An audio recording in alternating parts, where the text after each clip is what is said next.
তোর কাছে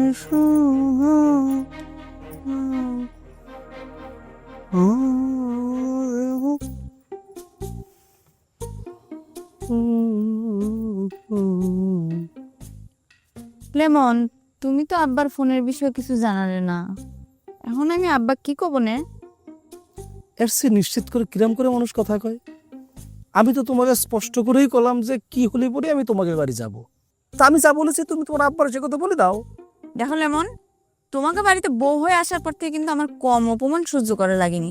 আমি তাও মুখ বুজে সব সহ্য করেছি। কেন জানো? আমি জীবনে কোনো অশান্তি চাইনি, আমি জীবনে সুখী হতে চাইছি। আর এখন কিনা তুমি আমার বাপের বাড়ির ক্ষেত্রে ইগো নিয়ে বসে আসছো। তুমি যদি মনে করো তাই, তালি পরে তাই। মুক্তা, আমি একটা কথা কই, এই পারিবারিক অশান্তি আমার না একবারও ভালো লাগে না। আমি চাচ্ছি না এটা নিয়ে কোনো অশান্তি হোক। আমারও কোনো অশান্তি ভালো লাগে না। তোমার আব্বার কাছে তোমার মায়ের কিছু গহনা ছিল, সেই গহনা চুরি হয়েছে। ফুফুর ধারণা আমরা বাড়িতে পলায় যেয়ে বিয়ে করেছি, আমাকে টাকার সমস্যা হয়েছে, তুমি সেই গহনা চুরি করেছো। তোমারে ফুপু একথা কইছে? কইছে। ও, এটা শোনার পর তো তোমার ইগো কাজ করবে না? তোমার কি একটু খারাপ লাগছে না? আচ্ছা, একটা নিরাপদ জায়গা থেকে কিছু গহনা চুরি হয়েছে, তার সাথে সন্দেহ করবে, এটা স্বাভাবিক। এটা কোনো বড় ঘটনা না। ও, বুঝেছি। নিজের ফ্যামিলির বিষয় দেখে এটা বড় কোনো ঘটনা না। ফুফু যখন আমার কথাগুলো কইছিল, আমি কিন্তু বিশাল বড় অপমানিত হয়েছি। আমি অপমানিত হচ্ছি না, কারণ আমি জানি গহনা কিডা চুরি করেছে।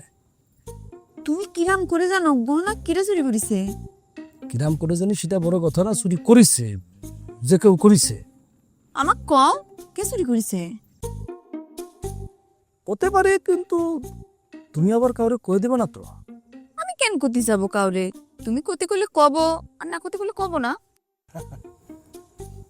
মাইসে ভাইজান চুরি করেছে। কি করছো? মাইজে মাইজান? তুমি জানলে কিরাম করি? ওরে আমি নিজের চোখে দেখেছি, তো আমি জানি না, কিডা জানবো? কি? তুমি নিজের চোখে দেখিসাও?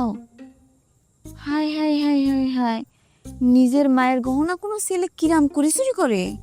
ওরা জিরাম করে চুরি করে সিরাম করেই করেছে। কথা হচ্ছে যে ওই ভাইজানের গহনা বেচার টাকা দিয়ে চুল কাটিছে, চুল কালার করেছে, আবার টেটু আঁকিয়েছে। তাহলে সে এত টাকা পাবে কোনে? ঠিকই তো, ঠিকই তো। ভাইজান গহনা চুরি করেছে বলেই কিন্তু আমাদের বিয়েটা বাড়িতে তাড়াতাড়ি মাইনে নিচ্ছে। এই, তুমি কিরাম করি? হ্যাঁ, তোমার কলাম না, ভাইজানকে শর্ত দিয়েছি যে তুমি যে চুরি করেছো সেটা আমি কাউরে কব না। তুমি আমাদের বিয়েটা যদি তাড়াতাড়ি বাড়িতে মাইনে নিতে সবাই রাজি করাতে বলো। ভাইজান তো তাই করেছে।